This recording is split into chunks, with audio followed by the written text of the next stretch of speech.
Jadi percakapan, narasi yang ada di publik sekarang Ijazah palsu akan membawa kita pada tesis bahwa ya ada yang palsu sebetulnya. Memang kalau nggak pernah dibuktikan, tuduhan itu akan berlanjut terus. Kan sayang asumsi itu ada terus kan, Pak Jokowi palsu tuh. Nanti kalau Pak Jokowi satu waktu lengser, lalu orang bilang itu tukang palsu lewat di depan kita, kan nggak enak sebagai bangsa kan. Dari kemungkinan kebohongan Pak Jokowi itu menimbulkan ketidakadilan di dalam public policy, kan itu yang kita mau cegah tuh. George Bush dilemparin sepatu nggak ada delik di situ tuh. Siapa lagi tuh? Donald Trump di China habis-habisan nggak kena delik. Kan itu konsekuensi jadi orang publik.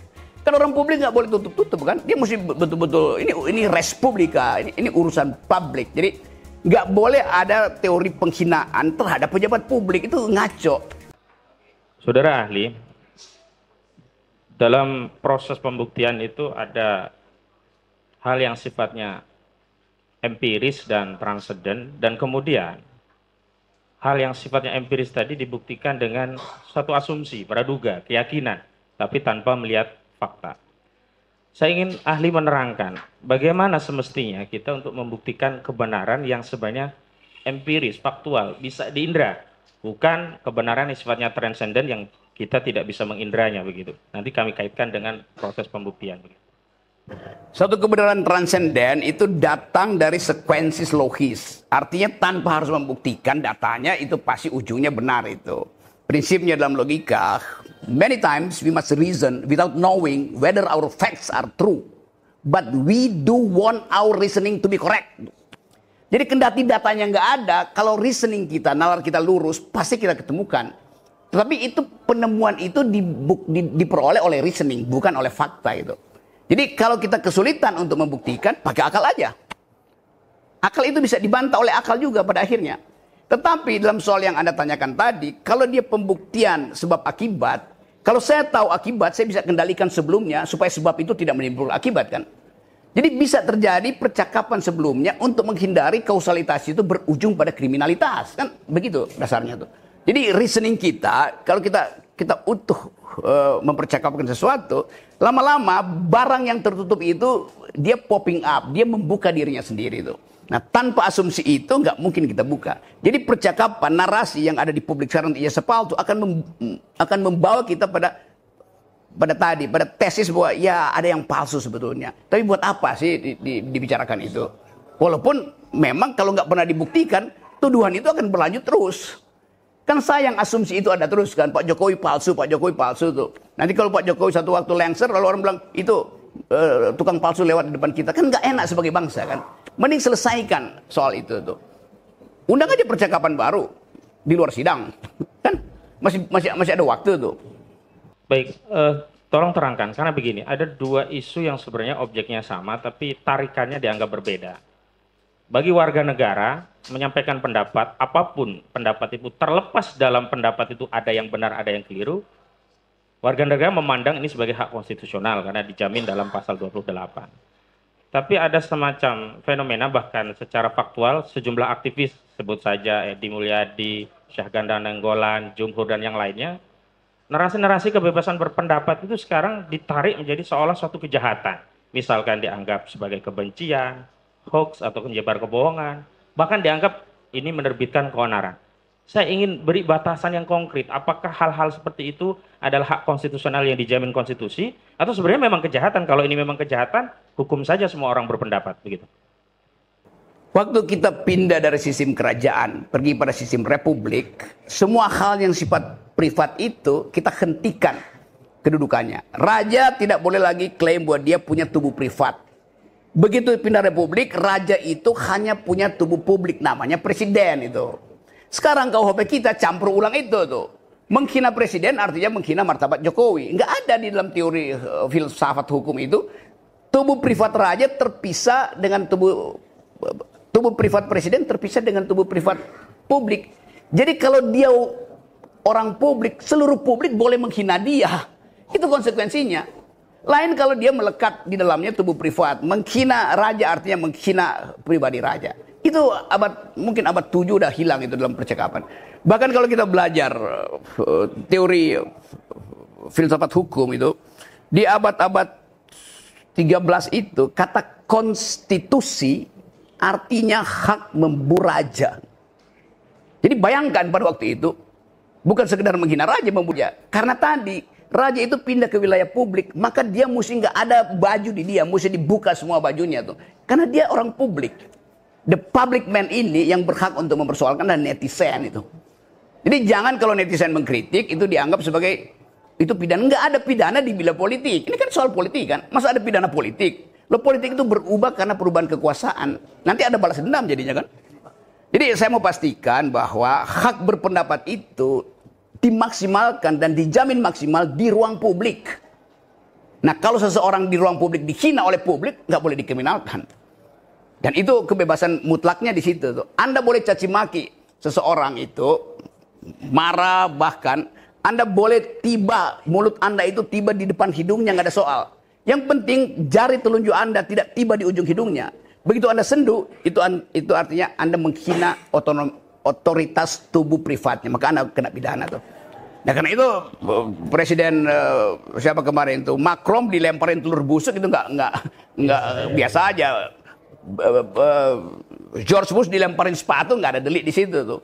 Siapa lagi tuh? Donald Trump dihina habis-habisan nggak kena delik. Kan itu konsekuensi jadi orang publik. Kan orang publik nggak boleh tutup-tutup kan. Dia mesti betul-betul ini res publica, ini urusan publik. Jadi nggak boleh ada teori penghinaan terhadap pejabat publik, itu ngaco. Yang bisa terhina itu tubuh privat kita, dignity kita. Pejabat publik nggak punya dignity. Presiden punya anak. Kapan presiden punya anak? Yang punya anak Pak Jokowi. Jadi kalau menghina anaknya presiden itu nggak masuk akal juga. Jadi nggak mungkin ada yang disebut ini istri presiden, ini anak presiden. Di dalam basa-basi diplomasi iya ini first lady itu. Tetapi secara hukum nggak mungkin presiden punya anak. Karena itu nggak mungkin juga anak presiden punya ayah, kan begitu. Baik, ini saya melihat ada fenomena.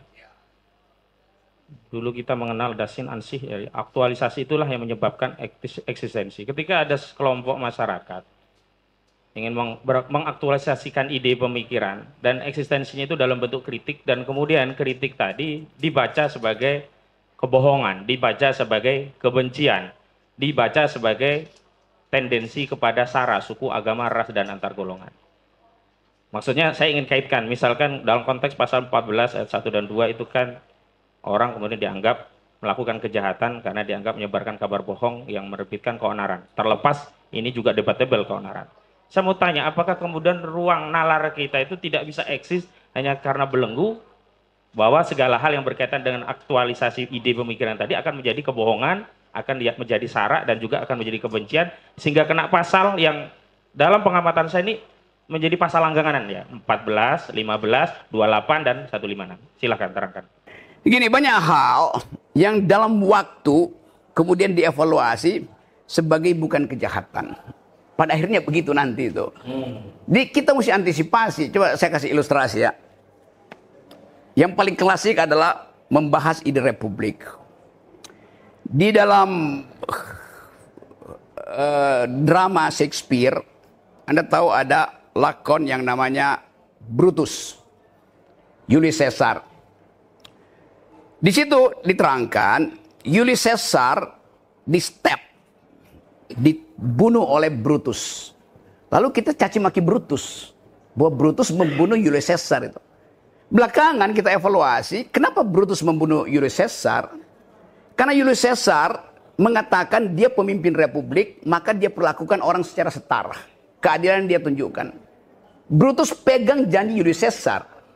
Akhirnya Julius Caesar jadi seorang otoriter. Julius Caesar ini kaisar yang hidup kira-kira abad pertama atau abad pertama sebelum Kristus itu, 100 tahun sebelumnya. Julius Caesar mengkhianati ide republik. Maka dia ditusuk oleh Brutus itu. Sekarang di dalam riset belakangan, Brutus dianggap sebagai seorang yang berhak membunuh Julius Caesar. Karena Julius Caesar berbohong terhadap ide republik. Jadi Shakespeare mungkin akan bikin lakon baru supaya Brutus nggak disebut-sebut sebagai orang yang berkhianat, kan? Yang berkhianat justru Julius Caesar. Karena itu istilah it is you Brutus, Anda ternyata ya. Oh memang, Brutus akan bilang, memang saya. Karena saya berniat untuk membunuhmu karena kau mengkhianati prinsip yang kita pegang bersama-sama. Brutus dan Caesar bikin perjanjian bahwa kita akan bikin republik ini baik. Caesar berkhianat, maka Pacta Sunt Servanda tidak berlaku lagi. Perjanjian itu tidak berlaku karena rebus sextantibus sudah berubah tuh. Hal-hal yang diperjanjikan sudah berubah tuh. Itu prinsip di dalam hukum, di dalam prinsip hukum pact must be served. Jadi ada hak etis untuk mempersoalkan peristiwa itu kriminal atau bukan tuh. Dibunuhnya Caesar itu menunjukkan bahwa Brutus dan gengnya itu ingin menegakkan kembali etika publik. Gampang bacanya. Itu kan parameter yang digunakan adalah logika yang kemudian mengoreksi satu pandangan sebelumnya. Nah, ini ada konteks yang berbeda. Kita memahami hukum kita sangat legisme gitu, positivis, sehingga ya hukum itu undang-undang. Dan kemudian ada pandangan yang menyatakan sepanjang secara legisme itu undang-undang masih ada, kebohongan itu dianggap kejahatan, ya masih berlakulah hari ini. Terlepas undang-undang itu sudah lama sekali tidak pernah diterapkan. Saya ingin tegaskan demikian. Pasal 14, 15, Undang-Undang Nomor 1 Tahun 1946 ini tidak pernah ada ya, kasus di era-era sebelumnya. SBY pun tidak ada, Megawati tidak ada, bahkan zaman Orde Baru tidak ada. Kemudian ada entah ini penyelundupan atau aktualisasi penerapan yang seolah-olah segala hal yang terkait dengan pendapat itu menjadi satu kebohongan. Dan memang seksi dengan pasal kebohongan ini, ancamannya 10 tahun sehingga bisa menahan, walaupun sebenarnya bisa dengan pasal 27. Maksud saya, subjektivitas penegakan hukum yang bisa dikendalikan oleh kekuasaan ini kan berbahaya bagi rakyat. Nah, bagaimana cara kita untuk memberikan penjelasan kepada penegak hukum? Hal-hal yang demikian itu bisa berdampak kepada hak dasar rakyat, hak konstitusional rakyat yang bebas menyampaikan pendapat di muka umum. Oke, saya kasih ilustrasi dulu ya supaya kita ada real fact di situ. Kira-kira sebulan lalu saya naik gunung ke Surya Kencana, Gunung Gede, Gunung Pangrango. Rakyat di situ, kepala desa di situ datang ke saya bilang bahwa kami mau digusur karena akan ada penambangan panas bumi di situ di kawah Gunung Gede itu. Saya bilang, terus kalian ngapain? Kami ketakutan itu. Terus dia tanya pada saya, ini kepala desa lulusan SD. Gini Pak Rocky, kalau saya foto seseorang yang lagi mengukur tanah kami, kena ITE nggak kami? Anda bayangkan, rakyat di situ udah frustrasi. Jadi bagaimana hegemoni dari ITE itu masuk pada kepala desa yang sederhana, yang dia cuma ngurus kentang dan cabai sawit di situ, takut untuk motret. Saya tanya, kenapa Anda takut? Nanti saya dituduh menghalang-halangi pekerjaan. Dia sebut itu disosialisasikan sebagai proyek strategis Presiden Jokowi. Dipakai nama presiden di situ tuh. Jadi menyebut proyek strategis Presiden Jokowi, rakyat ketakutan, bahkan untuk melaporkan. Jadi yang Anda terangkan tadi itu udah berlaku sampai tingkat bawah. Undang-undang ini jadi monster. Padahal tadinya undang-undang ini dibikin untuk menghalangi transaksi elektronik yang merugikan negara. Nah sekarang transaksi elektronik dalam bentuk korupsi nggak ada, pakai cash, nggak pakai lagi undang-undang ITE itu kan. Jadi ini undang-undang yang udah dipalsukan berkali-kali, justru dipakai sekarang untuk menghalangi orang yang kritis. Kan konyol di situ kan. Ini undang-undang dungu itu. Problemnya bahwa lagi-lagi karena asas legalitas ada semacam saya menyebutnya otoritarianisme aparat penegak hukum yang berdalih pada adanya legalitas. Walau nanti pada praktik penegakannya muncul ada gium tangkap duluan, bukti belakangan. Dan akhirnya ada semacam pemilihan dan penetapan pasal-pasal yang dikaitkan dengan pasal lain agar bisa melakukan penahanan. Contoh kalau ini penghinaan kan bisa saja pasal 27 Undang-Undang ITE, tidak perlu pakai 28. Tapi saya melihat intensi penggunaan pasal 28, pasal 14 itu lebih tinggi karena memang ada subjektivitas di sana bisa untuk menahan. Sebenarnya fenomena apa ini penegakan hukum yang seperti ini secara filosofisnya? Kenapa nggak diambil prinsip minus malum? Yang minusnya aja, kenapa yang maksimalnya? Kan jaksa bisa pilih, ya saya tuduhkan yang paling lemah aja deh, bisa transaksi di ruang pengadilan kan. Kenapa mesti ambil yang tinggi itu? Karena ada prinsip bahwa pidana terakhir itu ada pidana pamungkas. Kan itu nalarnya bagaimana? Perselisihan antar warga negara dipasangkan pidana tertinggi itu. Itu ngaco. Jadi keakraban berwarga negara hilang dong. Fungsi dari percakapan itu untuk membatalkan pidana justru itu. Jadi kasih sesuatu yang bisa orang tahu, oke, ada kesalahan, tetapi jaksa karena dia bijak, dia tuntut aja yang paling lemah tuh. Bukan tuntut paling tinggi. Itu peradaban demokrasi begitu. Supaya dimungkinkan kita bercakap-cakap sebagai warga negara tuh. Kalau saya lihat jaksa, kita ragu, kita mau diapain tuh. Sama seperti kita lihat polisi sekarang, untung polisi lagi problem. Sehingga dia takut lihat masyarakat sipil sekarang. Jadi hal ini yang kalau itu didalilkan, kita masih hidup di dalam tradisi yang disebut sebagai inkuisisi. Pengadilan di zaman Romawi yang tuduh dulu suruh dia buktikan itu. Saya mau hukum mati Anda, buktikan bahwa Anda gak akan mati. Padahal udah mau dibunuh itu. Kan tesis itu masih berlaku pada praktek kejaksaan kita itu. Sifat inkuisisi itu. Balas dendam, menghukum sekeras-kerasnya itu. Tubuh orang dianggap sebagai bagian yang harus dipamerkan di dalam ruang publik yang disebut the festival of torture. Abad 14 begitu. Semua penjahat itu kalau dihukum kurang. Dia mesti dipamerkan, digantung, dibakar tuh. Festival of torture, festival kekerasan. Ini negara Pancasila. Bagaimana ada festival of torture? Ya, saya kutip fakta-fakta. Jadi ada semacam vonis publik dulu sudah diterima oleh terdakwa atau orang yang baru dalam tuduhan melakukan tindak pidana. Dan dalam proses persidangan bahkan tuduhan-tuduhan itu tidak dimunculkan dalam dakwaan. Saya kasih contoh kasus yang lain tapi nanti saya kaitkan juga dengan kasus ini. Misalkan dalam kasus terorisme Ustadz Farid Ahmad Uqbah.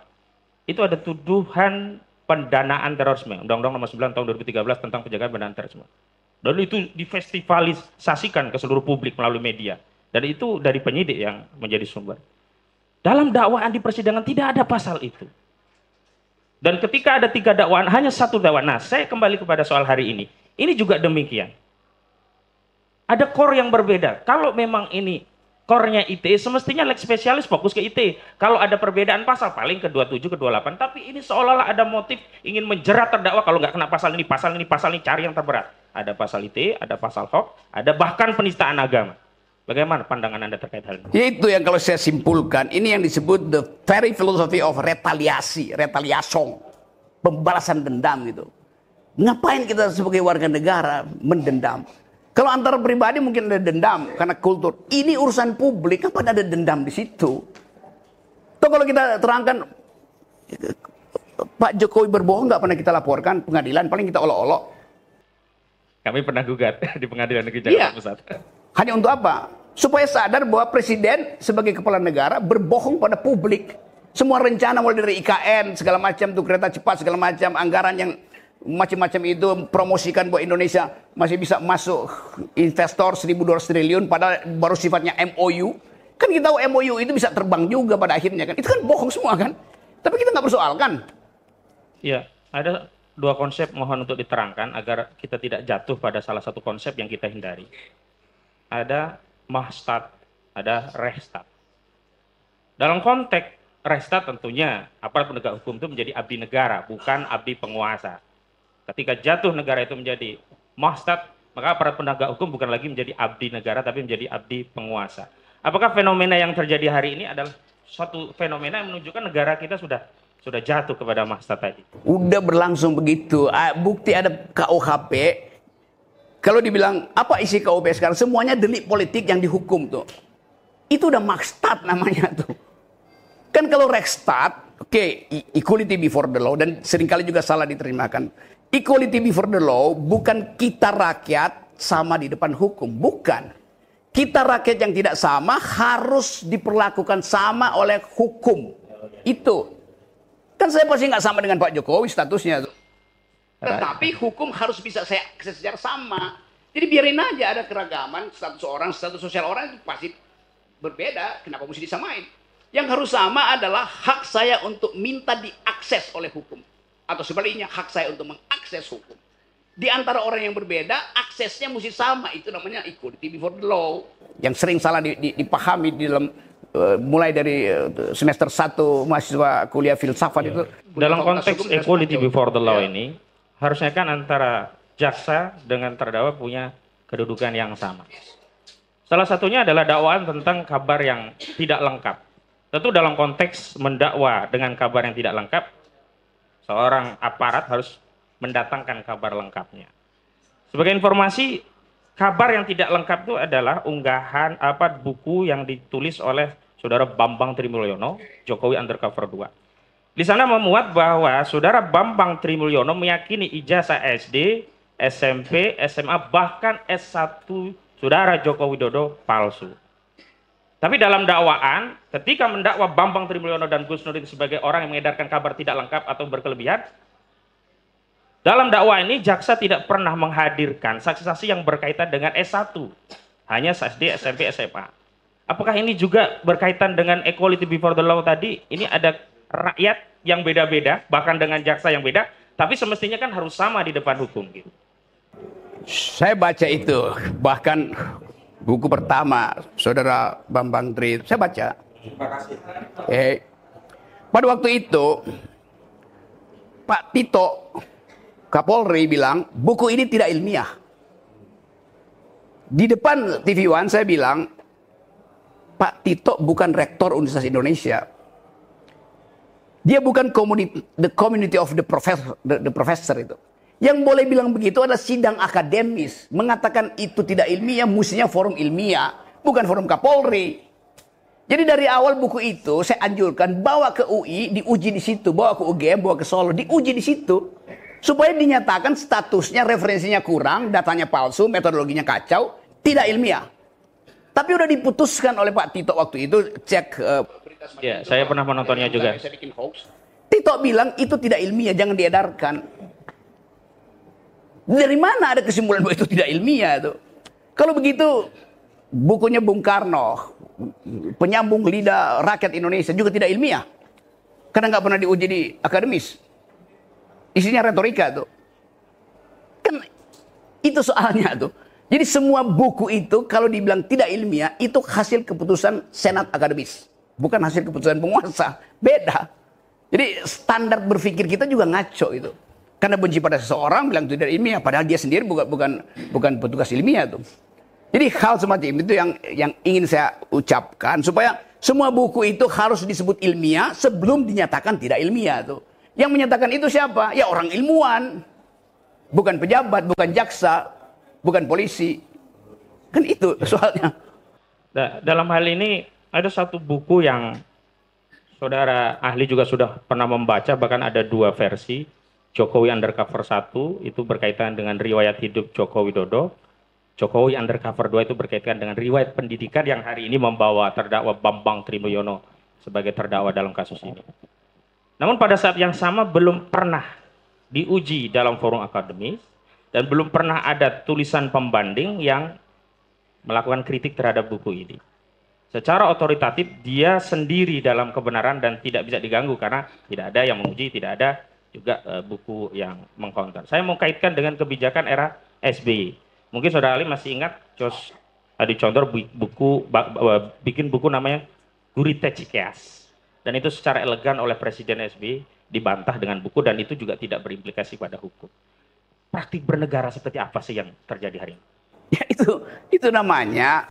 Karena SBY datang dari kalangan akademis. Dia tahu dalil akademis dibantah oleh dalil akademis supaya dialektikanya muncul. Kan itu yang mestinya terjadi itu, yang nggak terjadi hari ini itu.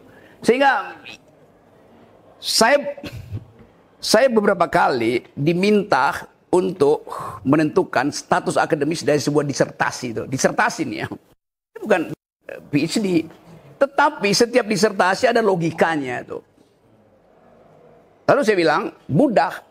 Saya baca itu, satu waktu ada disertasi di bidang ilmu fisika itu. Dari seorang rektor di Universitas Negeri di Sulawesi itu. Pada itu, ini bagaimana ya, kita duga dia palsu. Saya bilang, gampang, sini saya baca.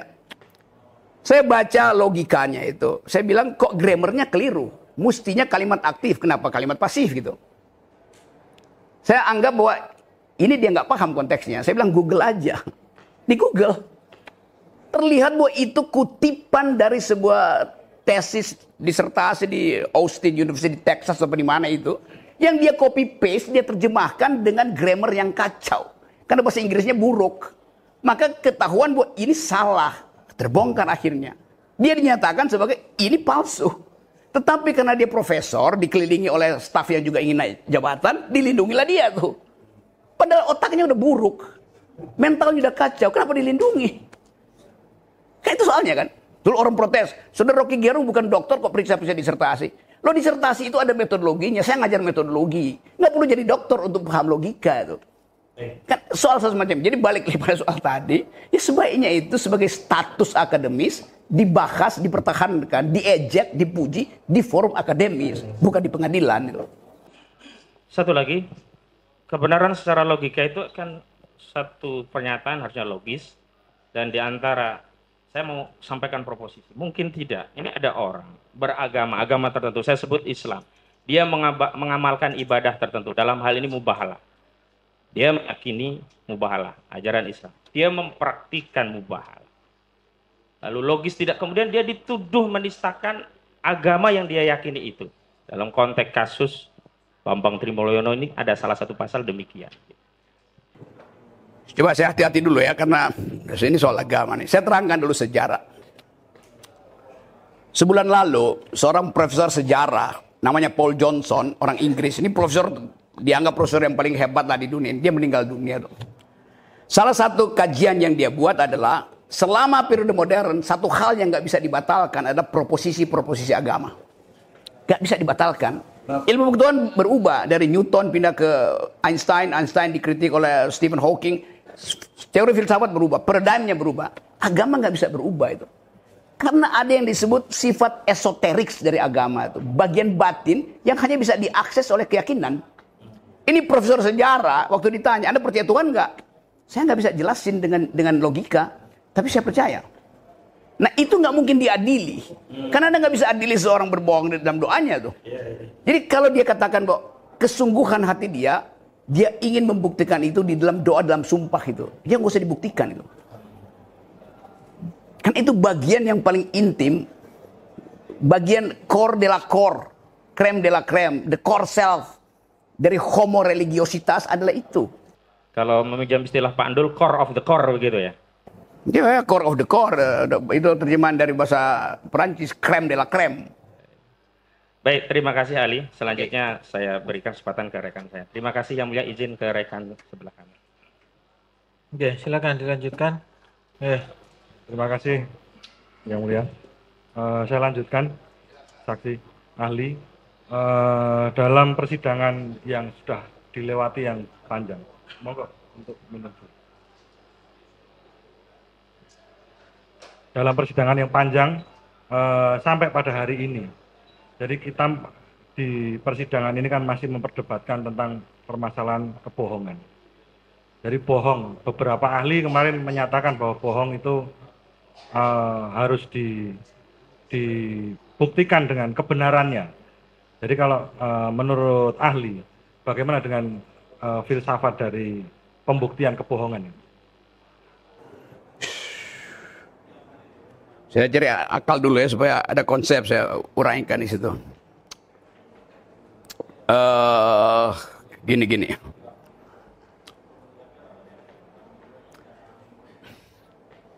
Di dalam logics, bila satu keraguan-raguan berhenti di titik bifurkasi artinya bisa ke kiri, bisa ke kanan.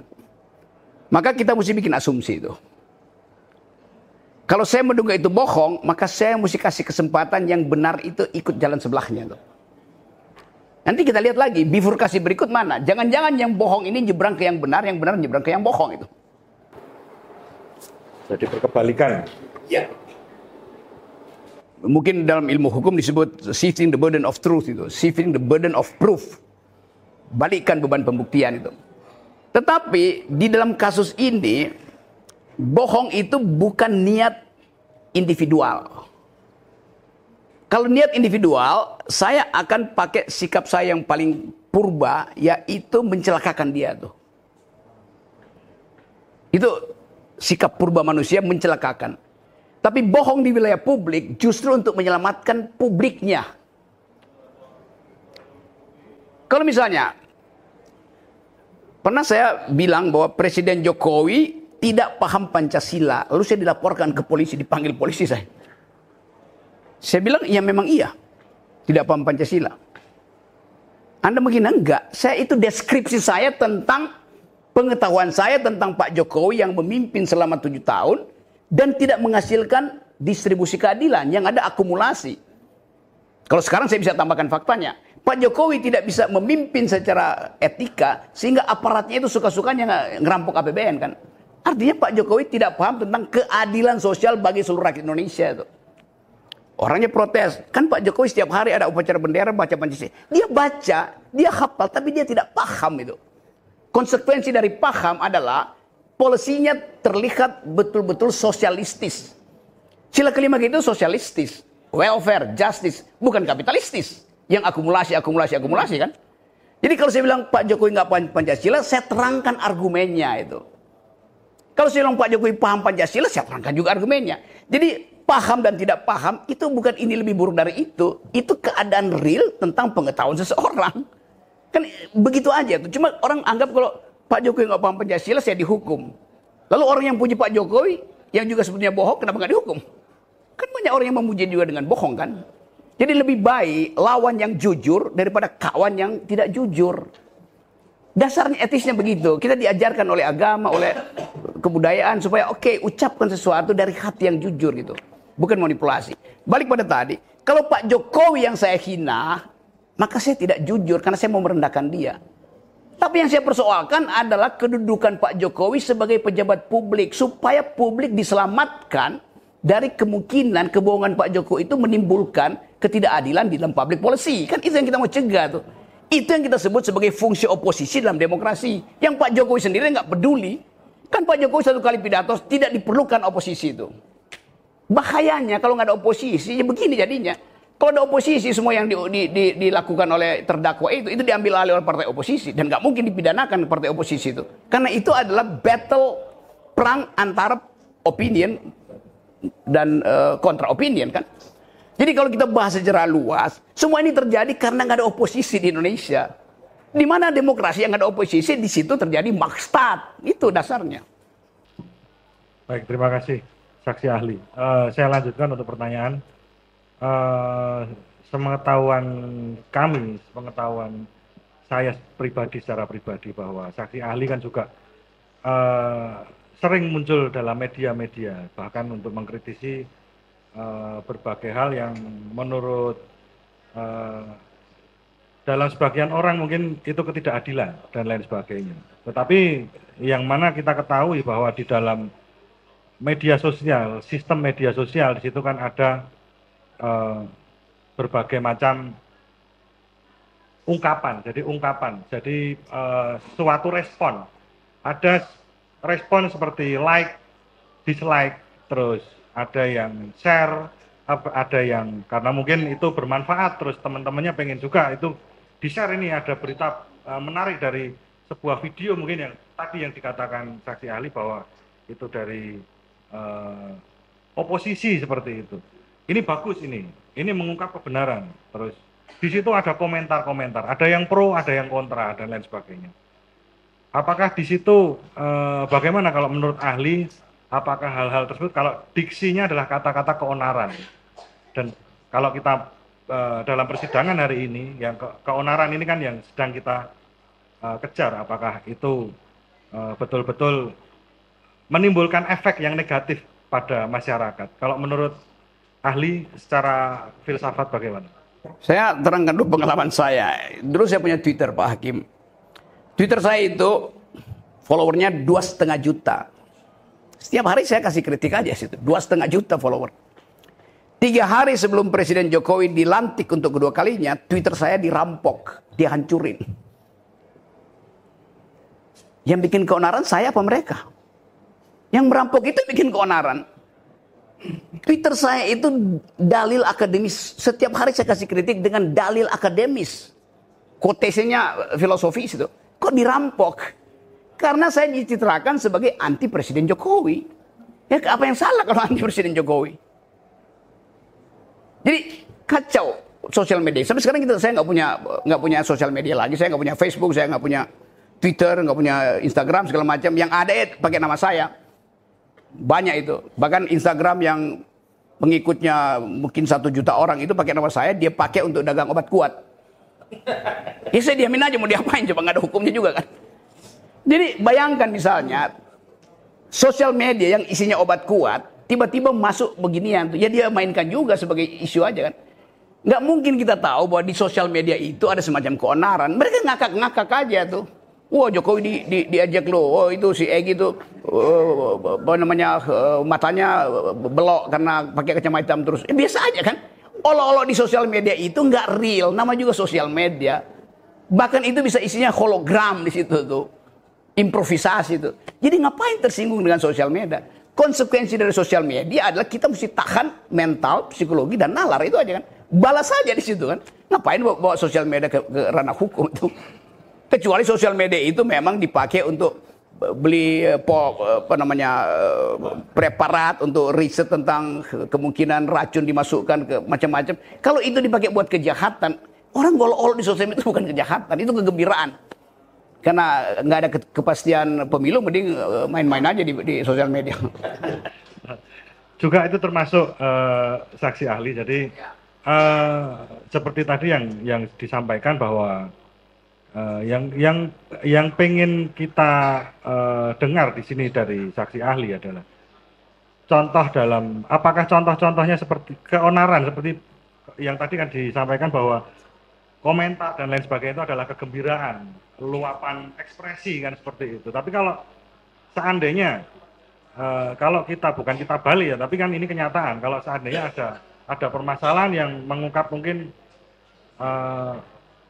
yang saat ini terjadi, bahwa siapa yang memunculkan keonaran, apakah dalam kasus ini apakah Pak Bambang Tri sebagai pembuat buku atau beliau yang dituduhkan ijazahnya palsu. Saya belum pernah dengar reaksi Pak Jokowi yang bisa kita sebut Pak Jokowi membuat ini jadi onar itu. Ya, beliau kan biasa aja tuh.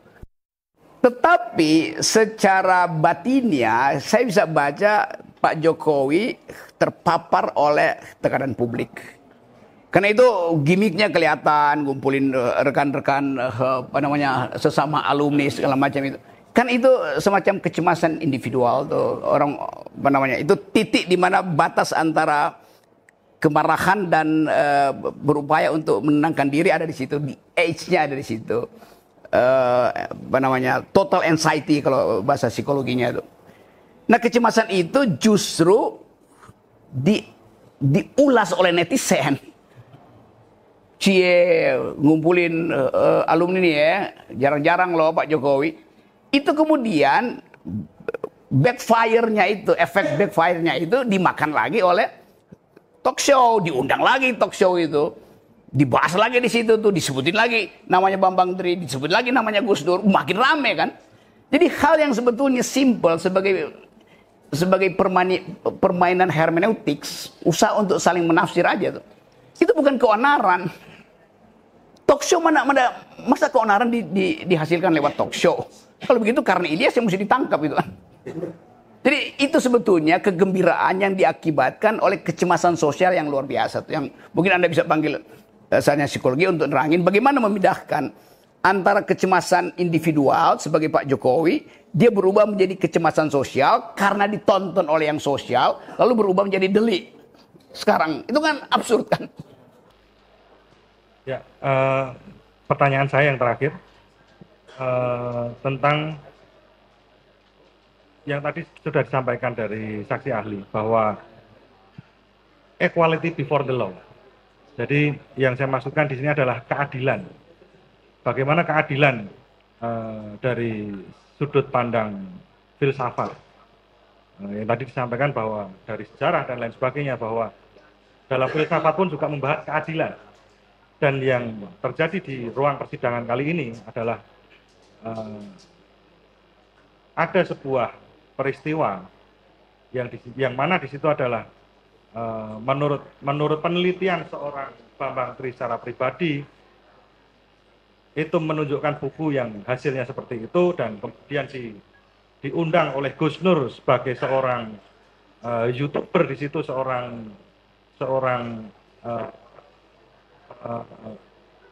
ulama, seorang penyebar ajaran agama Islam. Di situ beliau melakukan mubahalah dalam isi buku tersebut, apakah betul atau tidak. Nah, yang saya maksudnya tanyakan adalah keadilan ini adalah menyinggung tentang kedua orang dan tentang bermasyarakat dalam suatu negara. Apakah adil apabila kedua terdakwa ini nantinya akan dijatuhi hukuman yang berat seperti itu? Oke, saya terangkan metodologi berpikirnya ya. Kalau kita, misalnya kalau kita main judi ya. Kalau saya main judi, tail or head, apa namanya? Tail or head itu Pak. Iya, kepala burung atau ya maksudnya kan. Biasanya kita bilang apa tuh? Iya, kalau kita lempar yang jatuh kepala burung atau ekor burung gitu gampangnya ya. Peluangnya 50-50 selalu secara statistik kan. Kalau dia sempurna itu komputasinya tuh. Tetapi kalau saya main judi dan 3 kali dilempar yang jatuhnya adalah head, maka saya berasumsi yang keempat adalah head juga tuh. Itu asumsi si penjudi. Maka saya stake. Semuanya saya pasang di situ. Tiba-tiba blend. Yang jatuh adalah ekor tuh. Saya ulangi lagi itu. Karena di dalam berjudi ada prinsip background belief. Keyakinan latar belakang itu. Jadi keyakinan ini tidak rasional. Tapi karena saya berkali-kali untung, maka saya lakukan itu terus-menerus. Demikian juga dalam kasus 2 terdakwa ini nih. Udah ada background belief di kepala jaksa bahwa 2 ini adalah bajingan. Dua ini adalah kadrun tuh. Jadi background beliefnya udah ada di situ. Sehingga terjadilah semacam penyiksaan ide. Walaupun ada ide lain tapi enggak, mereka itu lakukan itu karena dia kadrun, karena dia oposisi itu. Itu buruknya tuh. Padahal sebetulnya tadi kita bicara, biarin aja dia sebagai kadrun, sebagai oposisi, ucapkan versi dia tentang Jokowi. Supaya versi Jokowi nggak dimonopoli oleh cebong kan? Boleh aja kan? Jadi duel argumen itu diperlukan sebetulnya tuh. Nah, kasus-kasus macam ini saya tahu bahwa di era coba kalau kasus ini kita bicarakan misalnya sebut aja 2 bulan sebelum atau 20 hari sebelum pemilu, ketika endorsement power Pak Jokowi udah habis itu, ini nggak bakal disidang.